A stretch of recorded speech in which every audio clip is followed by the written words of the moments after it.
Have you ever known someone who gave their all to their kids, but felt quietly hurt when they didn't get much in return?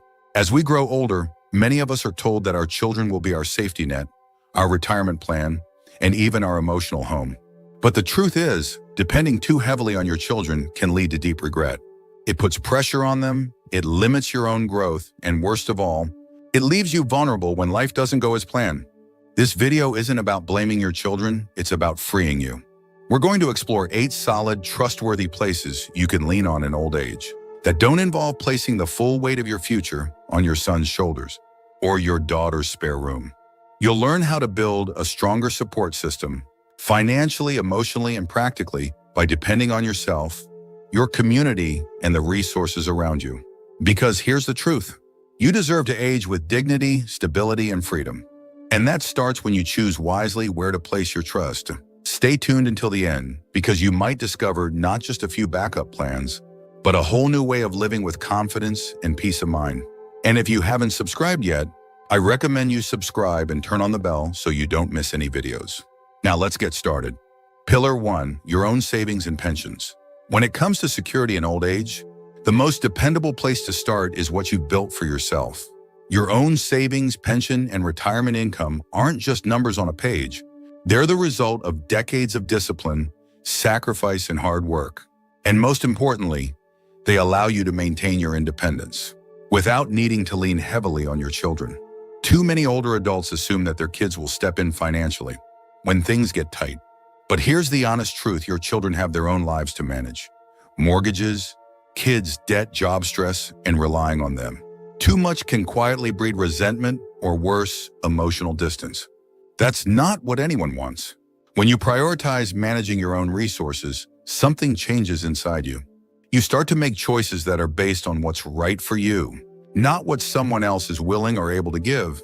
You begin to feel a different kind of control, not the kind that comes from being the boss, but the kind that comes from knowing you can stand on your own 2 feet. And it's not just about having money, it's about how you use it. Some men in their 60s and 70s live on a modest pension, yet feel more secure than others, earning twice as much because they've learned to manage it well. They budget, they prioritize, they know where their money's going. Take Harold, for example. He's 82, living comfortably on Social Security and a small union pension. He lives in a smaller apartment, uses public transportation, and doesn't buy things he doesn't need. But you know what he does have? Peace of mind. No one's waiting for him to ask for help, and no one's frustrated because he did. Relying on your own financial foundation helps you avoid the silent, emotional toll that comes from feeling like a burden. It allows your relationship with your children to stay in the realm of love, not obligation. You can enjoy their company, visit on holidays, share stories without that unspoken weight of "I need you to help me with the bills." Of course, not everyone has a fat retirement account or decades of savings to draw from.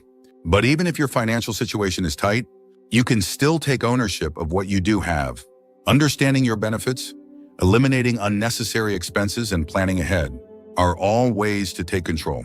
The goal isn't to be wealthy. The goal is to be free from guilt, from dependency, and from the fear of running out. And that freedom often starts with the resources you've worked hard to earn. It's never too late to get organized. Even in your 70s or 80s, you can sit down, look at your income, and ask yourself, what do I truly need? What brings me comfort? What gives me dignity? Let your spending reflect your values, not someone else's lifestyle. Because in the end, it's not about how much you have, it's about how well you manage what's yours. And the more you can rely on your own financial footing, the more confidence you'll feel walking through every stage of old age. Pillar 2, national and local government programs. Another critical support system that many older adults overlook or underuse is the network of national and local programs created specifically for seniors. These are not handouts. These are benefits you've earned through a lifetime of work, taxes, and contribution. And now in this chapter of life, they're here to return the favor. From healthcare assistance and housing programs to food subsidies and transportation services, there are more resources out there than most people realize. But here's the challenge: too many seniors don't take full advantage of them, either out of pride, confusion, or simple lack of awareness. And that's a shame, because these programs are designed to reduce pressure on both you and your family. Let's start with healthcare. Medicare isn't just hospital visits and prescription coverage. There are wellness programs, preventive screenings, therapy services, and sometimes even home care support, depending on your plan and location. But they don't come knocking on your door. You have to know what you're entitled to and ask for it. Local health departments often offer free or low-cost services tailored to seniors. Vision checks, flu shots, chronic disease support groups. Many even have social workers who can walk you through your options. That kind of help isn't just practical, it's empowering. Then there's housing. If you're living in a place that's too big, too expensive, or no longer safe, there are senior housing assistance programs at the city, county, and federal level. These aren't just emergency shelters. They're full communities designed for older adults, often with on-site support, social activities, and safety features you won't get in a regular apartment. Think of David, a 75-year-old who was living alone in an aging rental home. The roof leaked. The heater barely worked. And his kids, though concerned, lived hours away. He finally looked into a local senior housing program. Within 3 months, he moved into a quiet, clean apartment in a senior community, where someone checks in on him weekly and his rent dropped by half.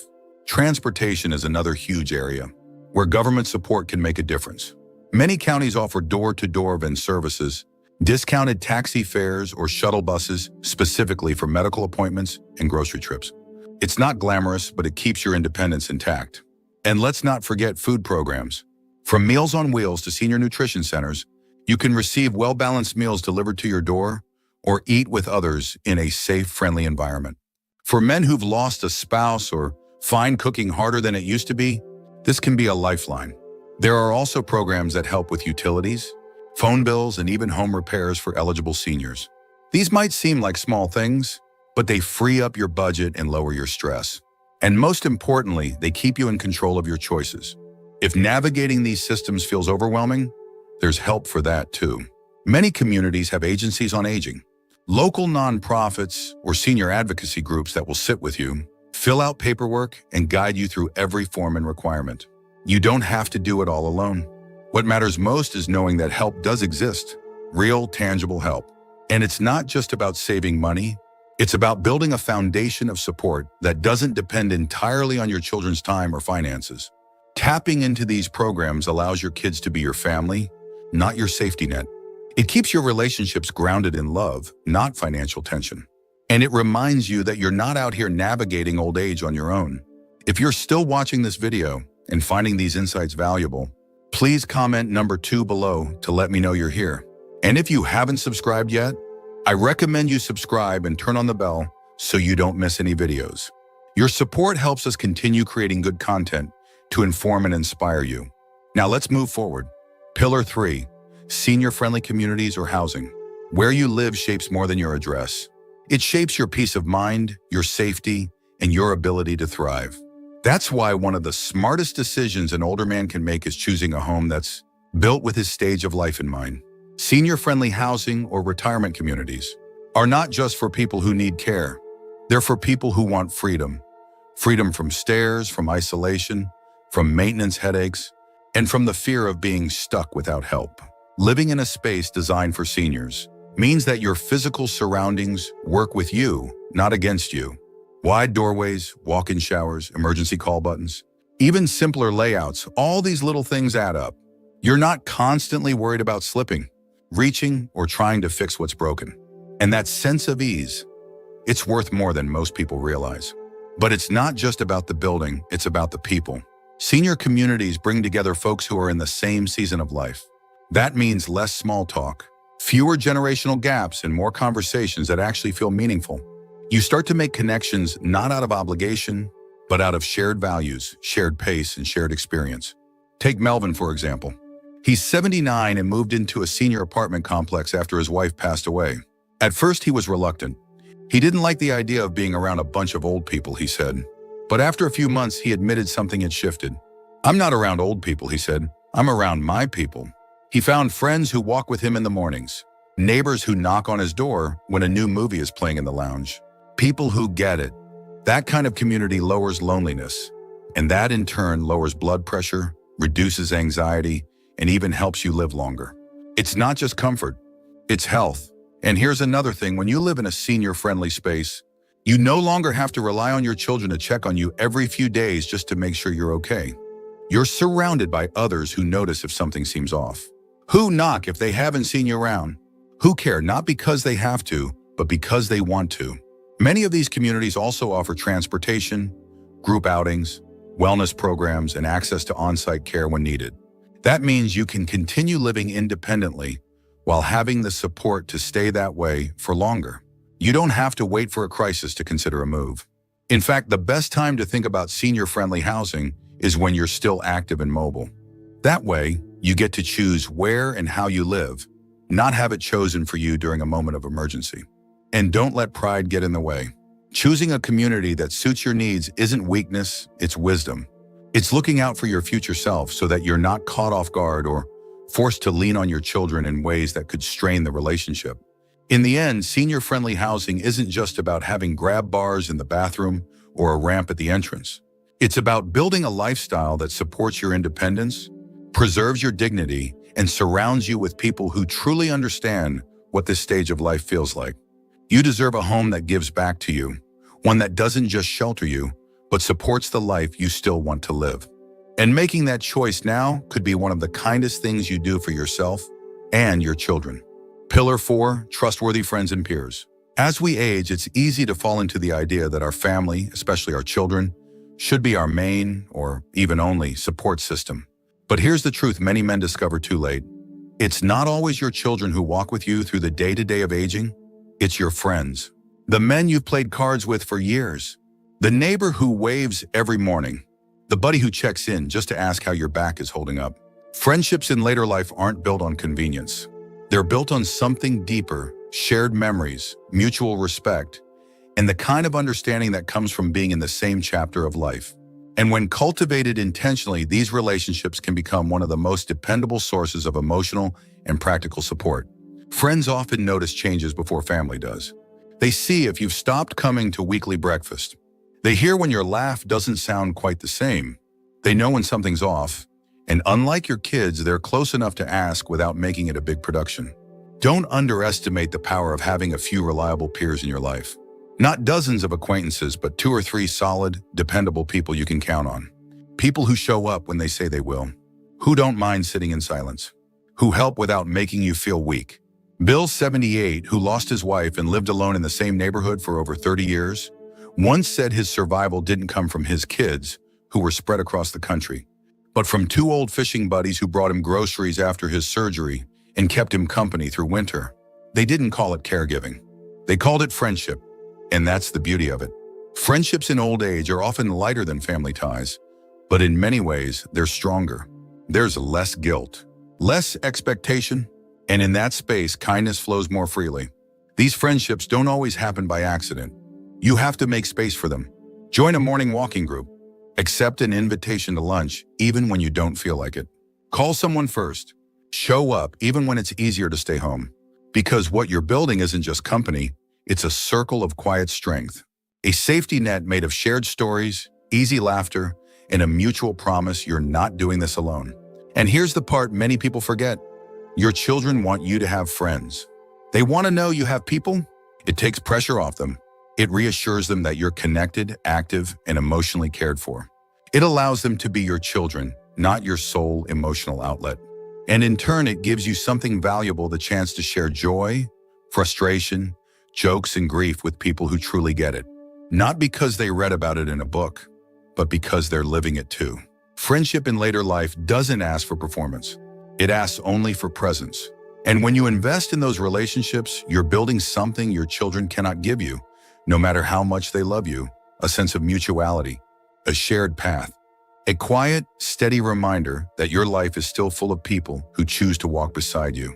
If you're still watching this video and finding these insights valuable, please comment number 4 below to let me know you're here. And if you haven't subscribed yet, I recommend you subscribe and turn on the bell so you don't miss any videos. Your support helps us continue creating good content to inform and inspire you. Now let's move forward. Pillar 5, professional services. In a time when more and more older adults find themselves balancing complex health issues, financial decisions, and emotional challenges, depending on trained professionals is not a sign of weakness. It's a sign of wisdom.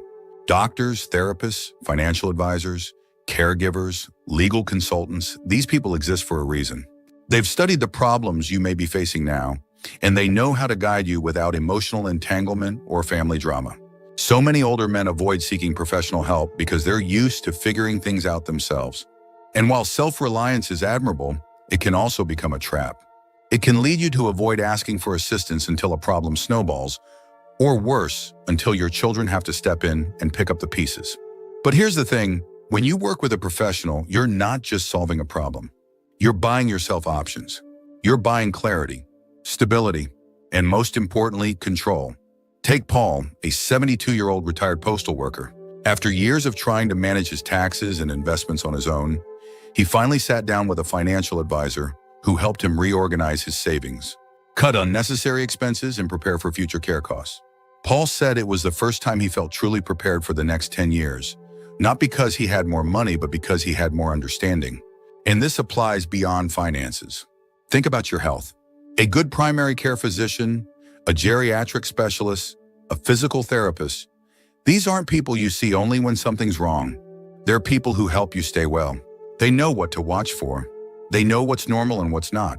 And they help you plan ahead, not just patch holes. The same goes for emotional well-being. Many older men carry decades of grief, regret, or unresolved stress, and they've never had the space to talk about it. A counselor or therapist isn't there to judge you.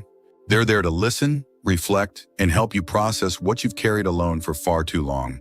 And if daily life becomes physically harder, dressing, bathing, managing meals, a professional caregiver can provide help in a way that preserves your dignity.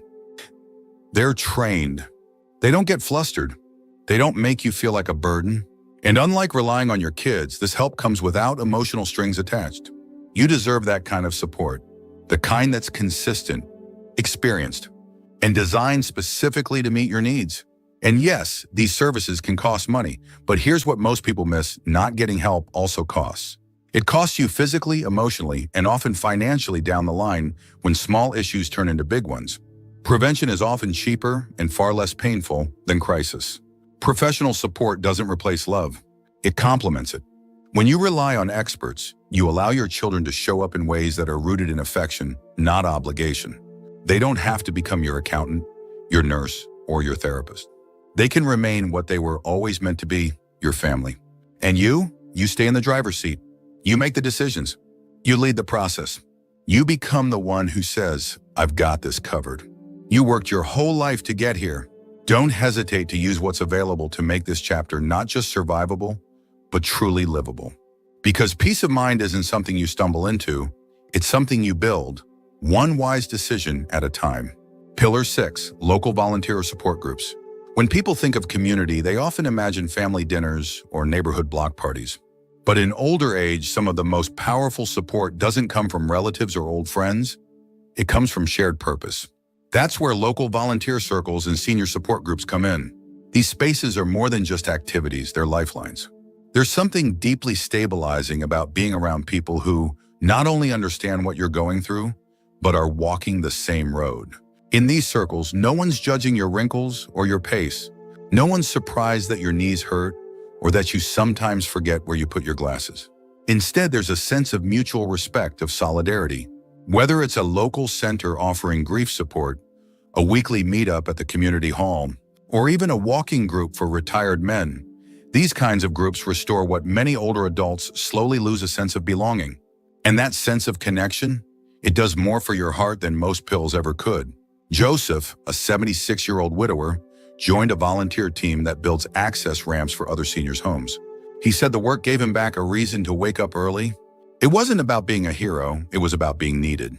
And in that need, he found purpose again. Purpose is a powerful thing. It quiets loneliness. It steadies the mind. And it brings a natural rhythm to your week. When you know someone is expecting you, whether it's to help pack food boxes or just join a morning coffee circle, it pulls you out of the spiral that isolation can sometimes bring. Support groups offer more than company. They offer listening, reflection, and often solutions.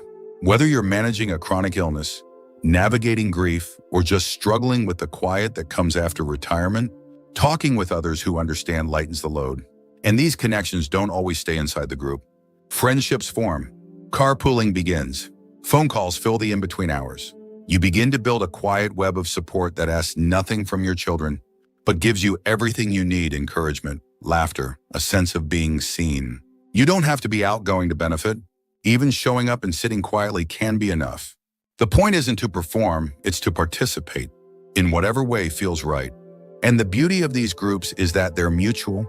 You're not just receiving, you're offering. Your story, your perspective, your humor, your patience. They all become a gift to someone else who thought they were alone until they met you. These are not charity circles. They are circles of strength. And they remind you that being needed, being respected, being connected, that's not something that disappears with age. It's something that evolves. Most towns and cities have bulletin boards at libraries, recreation centers, or churches with listings for senior groups and volunteering opportunities. Start there. Ask around. Test the waters. The first step is simply showing up. And when you do, you may find something unexpected. Not just companionship, but identity. A space where you're not someone's father or patient or dependent, but simply a man among men, living, giving, and growing. If you're still watching this video and finding these insights valuable, please comment number 6 below to let me know you're here. And if you haven't subscribed yet, I recommend you subscribe and turn on the bell so you don't miss any videos. Your support helps us continue creating good content to inform and inspire you. Now let's move forward. Pillar 7, faith-based or spiritual communities. For many older men, there comes a point in life where they begin to ask different questions.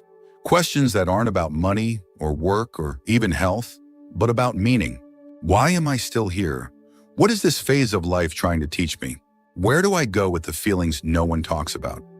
And often the answers to those questions don't come from logic or planning, they come from a deeper place. That's where spiritual and faith-based communities can become not just a comfort, but a lifeline. These spaces, whether it's a church, a synagogue, a mosque, a temple, or a meditation group, offer more than ritual or tradition. They offer rhythm. They offer grounding. They offer a reminder that you are part of something larger than yourself. And in a stage of life that can sometimes feel small or lonely, that sense of connection to something bigger can be deeply healing. You don't have to be overly religious to benefit. You don't even have to have all the answers. Many men return to spiritual spaces later in life, not because they've figured it all out, but because they finally feel safe enough to admit they haven't. These communities offer rituals that mark the passing of time, something that can be deeply comforting when days begin to blur together. Weekly gatherings, morning reflections, shared meals, seasonal events, they bring structure and purpose to the calendar, especially for those living alone. And they also bring people. People who check in when they haven't seen you in a while. People who ask how you're doing and wait for the real answer. People who offer prayer or encouragement or just a warm presence without expecting anything in return. Warren, a 74-year-old who returned to his childhood church after retirement, said that the hardest part wasn't walking through the door. It was realizing how much he had missed being part of something sacred. He said it's not about sermons. It's about being seen, being remembered, being prayed for. Spiritual communities often provide tangible help too. Transportation, meal support, visitation during illness, funeral planning, and more. And the help is often offered freely by people who see it not as a task, but as part of their calling. But perhaps most importantly, faith gives many older men a place to process the invisible things. Grief that never got named, regret that's been buried for decades, the ache of mortality, the quiet longing for peace. Spiritual practices, whether that's prayer, silence, service, or study, create space for that kind of reflection. They don't erase the hard things, but they hold them in a different light. And often in that light, healing begins. You may not have all the same beliefs you once did. That's okay. Faith evolves. It grows with you. And spiritual community isn't about dogma, it's about belonging. It's about the quiet assurance that you're not walking this path alone. And the truth is, your children cannot give you this kind of nourishment. It's not their role. You need spaces where you are not a parent or a patient or a provider, but a soul. A person still learning, still reaching, still worthy. Whether it's lighting a candle, reading a passage, listening to a hymn, or simply sitting in silence with others, you are reminded that your life still holds meaning, and that the final chapters are not about decline, but about deepening. Faith doesn't remove the weight of aging, but it changes how you carry it. And with the support of a spiritual community, you may just find that the journey becomes not only lighter, but sacred. Pillar 8, your own skills and daily routines. In the search for stability during old age, many men look outward, toward their children, the government, or support systems in the community. But there's one source of strength that often gets overlooked: yourself. The skills you've developed, the habits you've formed, and the routines that shape your day, these are not small things. They are your foundation. They are what keep you upright when life feels uncertain. You've spent decades solving problems, building things, fixing what was broken, and showing up when others couldn't. And those skills didn't vanish just because your hair turned gray or your joints got stiff. They're still with you, and they still matter. Knowing how to make a simple meal, manage your medications, organize your schedule, clean your space, maintain your hygiene.